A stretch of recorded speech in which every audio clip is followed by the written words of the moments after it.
Palacete Bolonha, em Belém, no Pará, é mais um lugar encantador, ligado ao ciclo da borracha, que enriqueceu tantas pessoas, formando uma nova elite. Mas sua história foi rapidamente do amor ao horror, e até hoje se mostra para os vivos que contam inúmeros relatos. Então fica aí. Essa noite, a gente vai ver fantasmas na banheira, estranhas entidades possivelmente evocadas e um lindo cachorro guardião, que teve um papel importantíssimo em vida e continua fiel, mesmo depois da morte. Mas antes que você esqueça, já deixa aí o like, que ajuda muito a gente.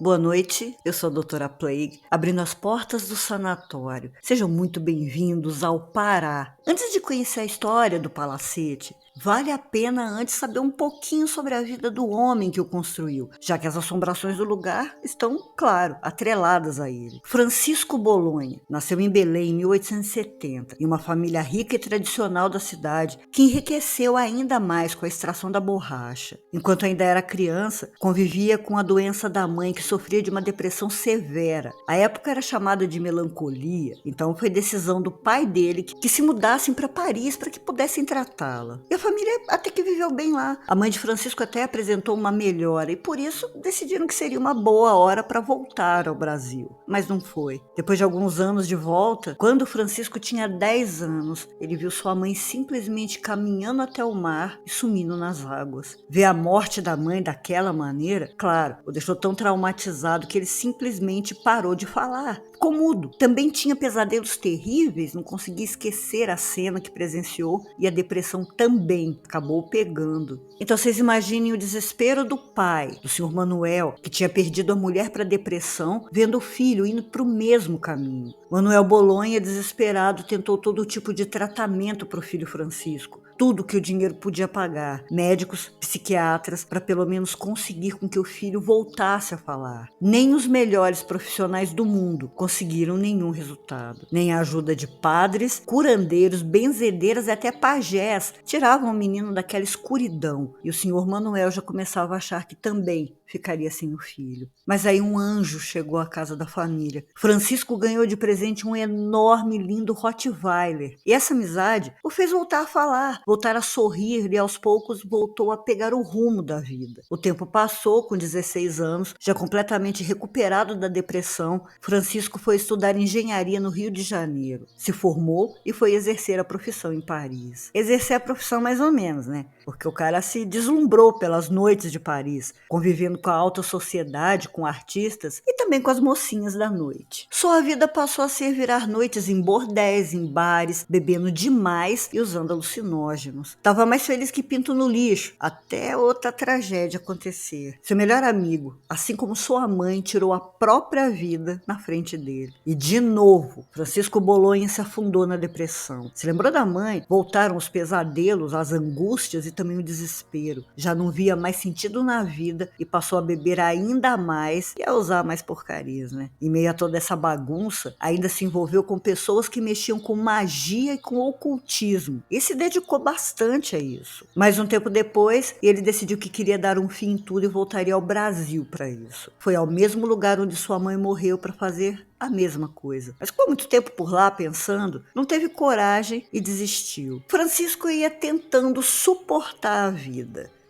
Porque é isso que nós, que temos depressão, fazemos. É uma luta todo dia para suportar a vida. E sim, é uma direta para quem pensa que é frescura. Certa noite, ele foi convidado por amigos que tentavam, de todo jeito, animar o homem a ir a um recital de piano. Ele foi e lá conheceu a famosa pianista Alice ten Brink e se apaixonou instantaneamente. De repente, o homem acordou, começou a ver a luz no fim do túnel e a vontade de viver estava de volta com tudo. Ficou tão apaixonado que a cortejava de maneira insistente, chegava a ser chato, grudento. Mas Alice não estava lá muito interessada, não. Principalmente porque morava no Rio de Janeiro, não queria se mudar para o Pará, tão longe, e também se achava muito jovem para casar. Só que o Francisco insistiu tanto, cercou tanto, que ela acabou cedendo. E de tão feliz, o noivo quis presenteá-la. E não foi um anel ou um vestido, não. Foi só com um palacete, um castelinho que, como ele mesmo dizia, seria o símbolo do amor dos dois. Começou a ser construído em 1905, com toda a tecnologia e recursos da época e com que o dinheiro podia pagar. Se tornou mais luxuoso o prédio da cidade na época, com 4 andares, muitos salões, banheiros com torneiras douradas. Tinha salão de baile, sacadas, varandas e muitos quartos.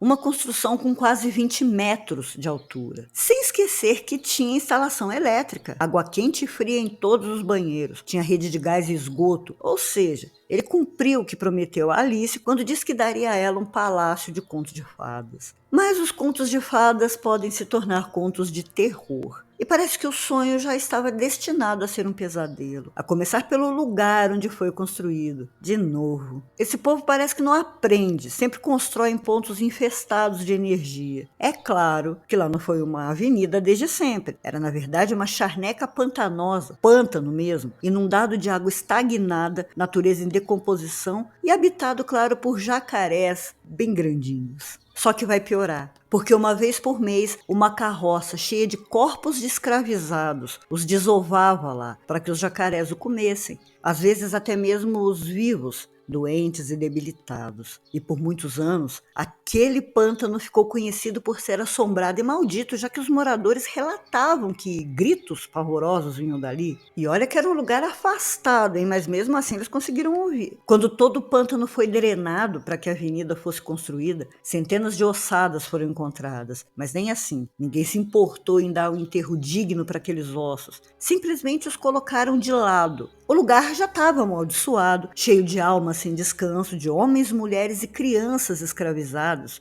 que morreram sabe-se lá como. E acredito que vocês lembrem, a gente viu que no passado, Francisco tinha se envolvido profundamente com magia e ocultismo. É o que parece, não tinha deixado isso definitivamente esquecido. E aí uma sucessão de horrores começou a se manifestar alguns anos depois que o casal até então feliz se mudou para o Palacete Bolonha. A harmonia entre os dois começou a ser abalada porque Alice não conseguia engravidar. E um culpava o outro por isso. Então começaram as brigas constantes e diárias, com ofensas e depois de um tempo até com agressão física. Francisco ficava cada vez menos em casa, voltou a beber, a usar alucinógenos, voltou também a frequentar a casa das primas e às vezes até levava uma delas para o palacete. O homem estava tão atribulado das ideias que chegou a importar mocinhas alegres dos bordéis de Paris e as hospedava em casa, o símbolo do seu amor por Alice. Nas raras noites em que não saía, ficava trancado no escritório e, segundo os empregados, estudando e praticando ocultismo, inclusive com rituais e cerimônias. Enquanto isso, Alice não saía do quarto por nada, principalmente depois que anoitecia, passando a ficar cada vez mais enclausurada e depressiva. Mas como Francisco não estava nem aí para os problemas da casa e muito menos para os problemas da mulher, ele não fazia nem ideia do que estava se passando em sua própria casa. É que seus empregados estavam assustados e apavorados. Eles ouviam correntes se arrastando pela casa durante as madrugadas. Ouviam gritos e lamentos que vinham de todos os lados. A criada particular de Alice, certa vez desmaiou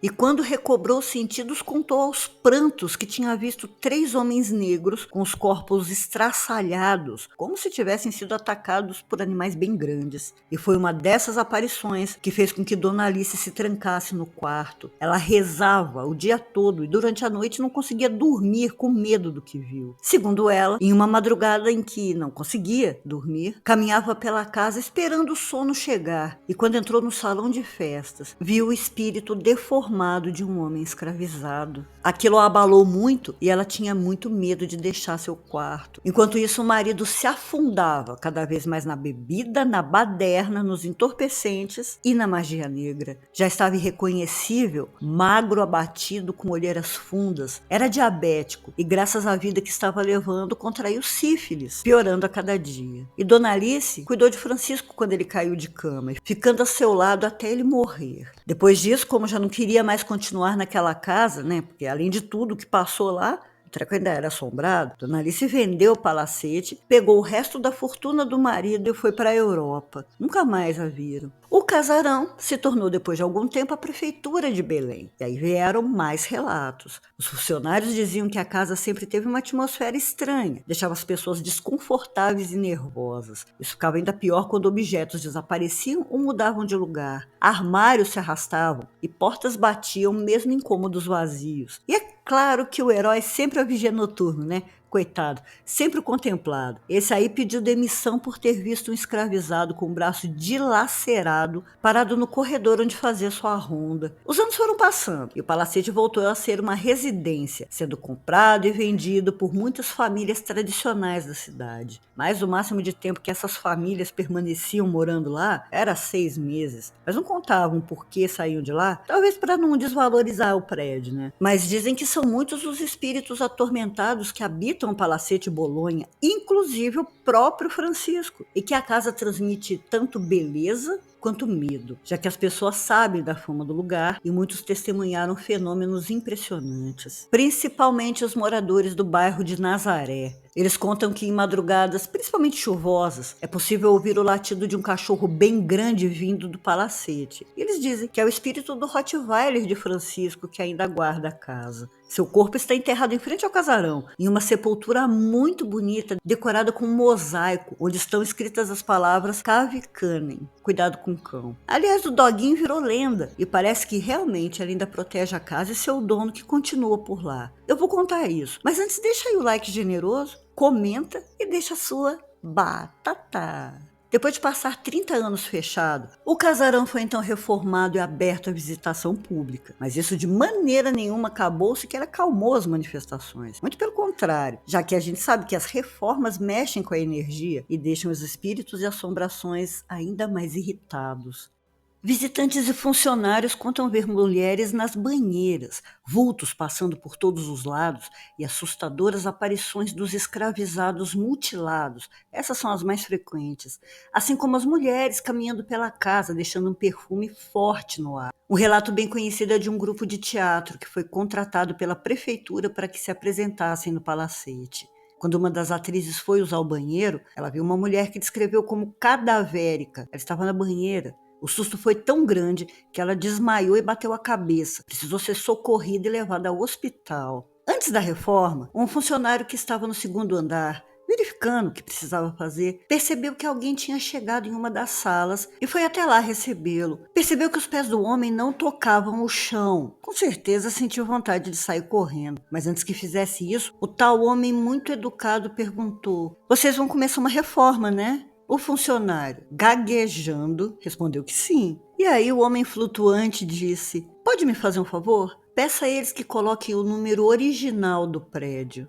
O funcionário concordou, disse que faria isso, mas saiu logo de lá. Provavelmente para trocar as calças, né? Depois, através de algumas fotos, a ficha caiu e ele viu que tinha conversado com o espírito de Francisco Bolonha. Ele foi corajoso, só contou o relato depois da reforma terminada, porque tinha medo de que ninguém mais quisesse trabalhar lá se soubessem disso. Já durante as visitas, um turista chamou o guarda e mostrou a ele uma foto que tirou dessa banheira. Só que a foto dele era mais legal. Tinha uma mulher tomando banho e havia pétalas vermelhas na água. Infelizmente, eu não consegui essa foto. Mesmo quem não vê nenhuma aparição ou não escuta nada de estranho, diz que de fato a sensação lá dentro é um pouco esquisita, como se mesmo estando sozinho, se der uma olhadinha para trás vai dar de cara com alguém. Mas eu tenho meu fantasma preferido em meio aos tantos que habitam o Palacete Bolonha. Esse aí é um personagem ilustre, chegou a virar uma lenda e tem ligação a um fato macabro e assustador ocorrido no ano de 1968. Contam que 2 corpos teriam sido encontrados retalhados. Havia parte deles espalhados em um raio de 300 metros e parece que não teria sido um caso isolado, já que semanas antes outras mortes iguais teriam acontecido na região. Não havia nenhum sinal de que as vítimas tivessem sido mortas por qualquer tipo de arma, e sim por dentes afiados e garras. Chegaram até a suspeitar de que algum animal poderia ter escapado de um circo e atacado. Seria possível se tivesse algum circo na região. Os 2 corpos encontrados por último foram mortos durante a madrugada. Eles agiam sempre juntos, furtando quintais e casas para sustentar o vício, mas o autor nunca foi encontrado. Um mês depois aconteceu de novo. Dessa vez um homem conhecido só como José também foi encontrado com o corpo trucidado. A cidade, claro, ficou apavorada e ninguém mais queria sair à noite. Só que o padre acabou sabendo o que poderia estar acontecendo, já que a filha da ex-empregada do palacete contou que aquele cão, pintado no mosaico da sepultura do Rottweiler, se materializava e ficava montando guarda em frente ao casarão para impedir qualquer um que tentasse invadir. Mesmo depois de morto, o cachorrão continuava a proteger o que era tão querido para o seu dono. Claro que muita gente não acreditava nisso, mas aqueles que relataram ter visto um enorme cachorro preto passando pelo bairro e aqueles que ouviram os uivos e latidos na madrugada tinham certeza de que se tratava do anjo fiel de Francisco. Depois da restauração, não houve mais nenhum assassinato semelhante. Dizem que é porque agora o palacete está bem cuidado, mas tanto o Rottweiler guardião quanto o Francisco Bolonha continuam por lá. Segundo dizem, a maldição e assombrações que recaíram sobre o palacete foram resultado de um pacto com uma entidade demoníaca feita pelo senhor Manuel Bolonha para que seu filho saísse da depressão e voltasse a falar. Eu não acredito nisso não, mas sim que tenha sido a influência dos espíritos donos daquelas ossadas que não foram enterradas devidamente e se misturaram à fundação do palacete. Muito obrigada por ter assistido até aqui. Se você ainda não é um paciente desse sanatório, se inscreva, se interne, cutuca o sininho para não perder nenhum vídeo. Deixa o like para ajudar a gente. Me ajude também, se puder, para comprar ração e remédio dos bichinhos com o nosso Pix. Compra rifa também e você ainda pode ser um padrinho ou madrinha a partir de R$ 1 pelo Apoia-se. Doutora Plague, fechando as portas do sanatório. Boa noite.